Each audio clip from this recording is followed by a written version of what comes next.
C'est enfin le Fold qu'on a toujours voulu voir, surtout si comme moi t'aimes ce format-là. Ce n'est plus l'écran qui se déplie qui capte mon attention, cette fois-ci c'est sa finesse. On est sur 4,2 mm quand il est ouvert et 8,9 mm quand il est fermé. On a ce form factor qui ne va pas rebuter les gens.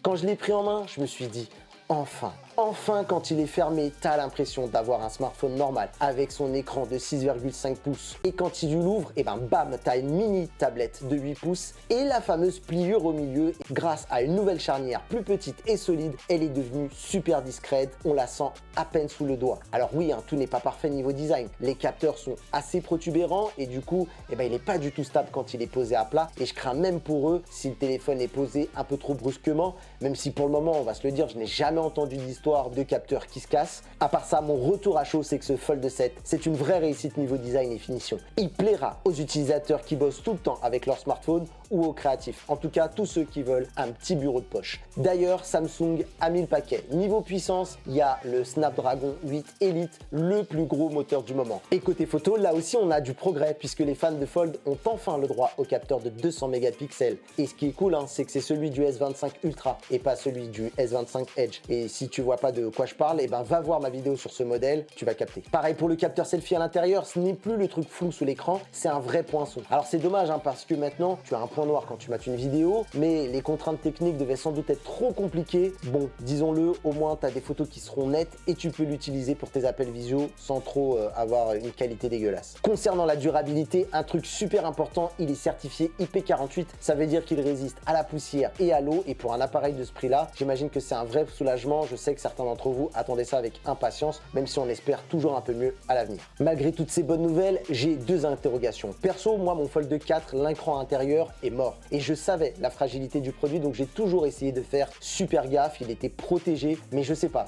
J'ai toujours l'impression que c'est le destin de beaucoup de Fold, quels que soient les modèles. À ce sujet, Samsung, ils m'ont assuré qu'ils ont bossé très sérieusement sur la solidité. Alors, je vous pose la question directe. Est-ce que vous avez un pliant, ou si vous en avez eu un, est-ce que votre écran à l'intérieur, il a tenu le coup, ou est-ce qu'il a subi un destin aussi tragique que le mien? J'attends vraiment votre retour en commentaire pour pouvoir confirmer ou peut-être ajuster ma perception sur ce sujet. Alors je n'en ai pas tout à fait fini avec ce Fold 7 car il y a quand même des contreparties. Le prix déjà, on commence à 2102 €. Le Fold accessible, ce n'est toujours pas celui-là. Et le S Pen, disparu, sacrifié pour la finesse. Alors Samsung m'a dit que finalement très peu de personnes l'utilisaient. Ce Fold 7, c'est une bête de course, c'est sans doute l'un des meilleurs grands pliants, peut-être même le meilleur, mais disons-le, il était temps car la concurrence a déjà bien bousculé Samsung sur ce format et au prix demandé et par les temps qui courent, on ne peut plus rien pardonner. Honnêtement quand même, on peut le dire sur ce Fold 7, bien joué Samsung.